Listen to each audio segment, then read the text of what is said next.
langsung ke kosnya Farah itu sepeda motor sama helmnya itu ada. Itu yang melekat berarti bukan helmnya Pak?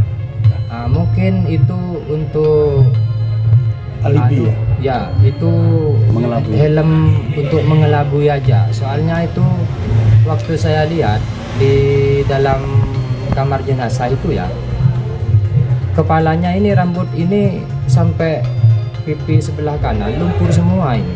Terus katanya yang penyidik itu helmnya di dalam itu gak ada lumpur sama sekali. Berarti itu ada kan indikasi helm baru gitu ya? ada indikasi helm baru. Hasil otopsi jasad Faradila bongkar fakta kekerasan brutal, helm penuh lumpur dibuat seolah korban begal. Hasil otopsi jasad Faradila Amalia Najwa 21 tahun, mahasiswi Universitas Muhammadiyah Malang menunjukkan sejumlah lebam dan memar di tubuh yang mengindikasikan adanya tindakan kekerasan.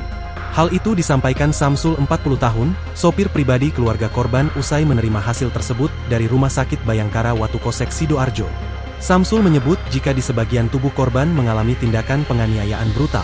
Saya biasanya yang jemput dia, kalau mau pulang ke Probolinggo dan yang ngantarkan juga kalau mau balik, jadi sama ayah korban yang disuruh ke rumah sakit itu saya, kata Samsul, Rabu, 17 Desember 2025. Dari keterangan kepolisian lanjut Samsul, ada kejanggalan saat korban ditemukan.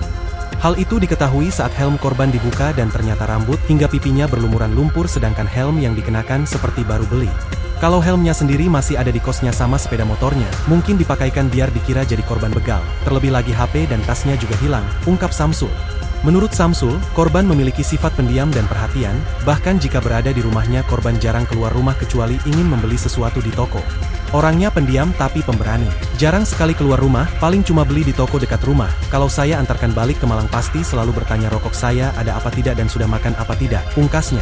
Sebelumnya, Faradila Amalia Najwa, mahasiswi asal Kabupaten Probolinggo, Jawa Timur diduga dibunuh Bribka AS atau kakak iparnya sendiri.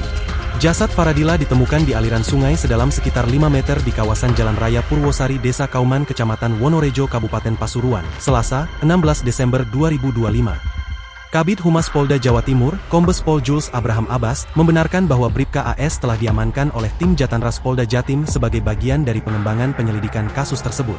Saat ini, Bribka AS masih menjalani pemeriksaan oleh penyidik di Treskrimum Polda Jatim serta bidang Propam Polda Jatim sejak hari kejadian hingga Rabu, 17 Desember 2025. Yang bersangkutan untuk saat ini masih diamankan, jadi nanti 1 kali 24 jam tentunya akan ditetapkan ditahan sebagai tersangka berdasarkan bukti permulaan yang cukup, katanya di Balai Wartawan Mapolda Jatim, Rabu, 17 Desember 2025. Terkait peran Bribka AS, Jules menyatakan pihak kepolisian belum dapat membeberkan secara dikarenakan proses penyidikan masih berlangsung dan memerlukan pendalaman alat bukti. Download Tribun X sekarang, menghadirkan lokal menjadi Indonesia.